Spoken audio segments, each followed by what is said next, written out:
ओम श्री दुर्गायै नमः। दशमोऽध्यायः शुंभवध। ध्यानम। मैं मस्तक पर अर्धचंद्र धारण करने वाली शिव शक्ति स्वरूपा भगवती कामेश्वरी का हृदय में चिंतन करता हूँ। वे तपाए वे स्वर्ण के समान सुंदर हैं।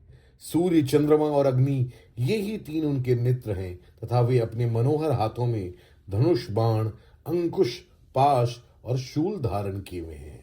ऋषि कहते हैं, राजन, अपने प्राणों के समान प्यारे भाई निशुंभ को मारा देख तथा सारी सेना का संहार होता जान शुंभ ने कुपित होकर कहा, दुष्ट दुर्गे, तू बल के अभिमान में आकर झूठ मूठ का घमंड न दिखा। तू बड़ी मानिनी बनी हुई है, किंतु दूसरी स्त्रियों के बल का सहारा लेकर लड़ती है। देवी बोली, ओ दुष्ट, मैं अकेली ही हूं।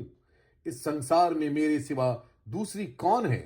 देख, ये मेरी ही विभूतियां हैं, अतः मुझ में ही प्रवेश कर रही हैं। तदनंतर ब्रह्माणी आदि समस्त देवियां अंबिका देवी के शरीर में लीन हो गईं। उस समय केवल अंबिका देवी ही रह गई। देवी बोली, मैं अपनी ऐश्वर्य शक्ति से अनेक रूपों में यहां उपस्थित हुई थी। उन सब रूपों को मैंने समेट लिया। अब अकेली ही युद्ध में खड़ी हूं, तुम भी स्थिर हो जाओ। ऋषि कहते हैं, तदनंतर देवी और शुंभ दोनों में सब देवताओं तथा दानवों के देखते देखते भयंकर युद्ध छिड़ गया। बाणों की वर्षा तथा तीखे शस्त्रों एवं दारुण अस्त्रों के प्रहार के कारण उन दोनों का युद्ध सब लोगों के लिए बड़ा भयानक प्रतीत हुआ। उस समय अंबिका देवी ने जो सैकड़ों दिव्य अस्त्र छोड़े, उन्हें दैत्यराज शुंभ ने उनके निवारक अस्त्रों द्वारा काट डाला। इसी प्रकार शुंभ ने भी जो दिव्य अस्त्र चलाए, उन्हें परमेश्वरी ने भयंकर हुंकार शब्द के उच्चारण आदि द्वारा खिलवाड़ में ही नष्ट कर डाला। तब उस असुर ने सैकड़ों बाणों से देवी को आच्छादित कर दिया। यह देख क्रोध में भरी हुई उन देवी ने भी बाण मारकर उसका धनुष काट डाला। धनुष कट जाने पर फिर दैत्यराज ने शक्ति हाथ में ली, किंतु देवी ने चक्र से उसके हाथ की शक्ति को भी काट गिराया।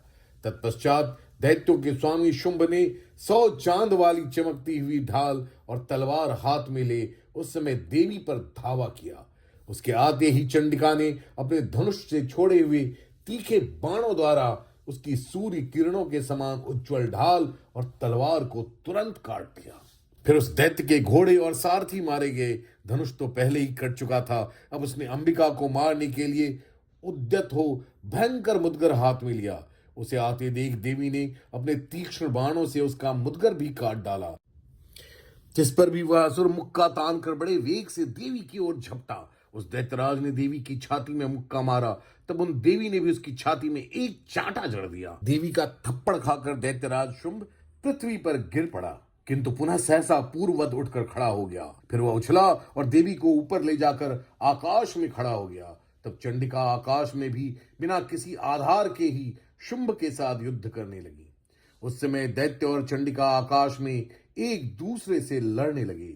उनका वह युद्ध पहले सिद्ध और मुनियों को विस्मय में डालने वाला हुआ। फिर अंबिका ने शुंभ के साथ बहुत देर तक युद्ध करने के पश्चात उसे उठाकर घुमाया और पृथ्वी पर पटक दिया।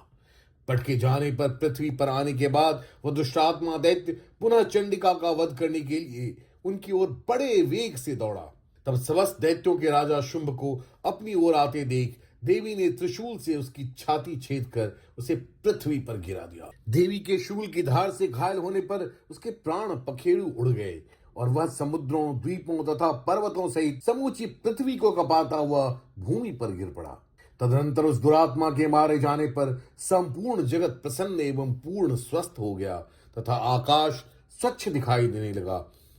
पहले जो उत्पात सूचक मेघ और उल्कापात होते थे, वे सब शांत हो गए तथा उस दैत्य के मारे जाने पर नदियां भी ठीक मार्ग से बहने लगीं। उस समय शुंभ की मृत्यु के बाद संपूर्ण देवताओं का हृदय हर्ष से भर गया और गंधर्व गण मधुर गीत गाने लगे। दूसरे गंधर्व बाजे बजाने लगे और अप्सराएं नाचने लगीं। पवित्र वायु बहने लगी। सूर्य की प्रभा उत्तम हो गई। अग्निशाला की बुझी हुई आग अपने आप प्रज्वलित हो उठी तथा संपूर्ण दिशाओं के भयंकर शब्द शांत हो गए। इस प्रकार श्री मार्कंडेय पुराण में सावर्णिक मनवंतर की कथा के अंतर्गत देवी महात्म्य में शुंभवध नामक 10वां अध्याय पूरा हुआ।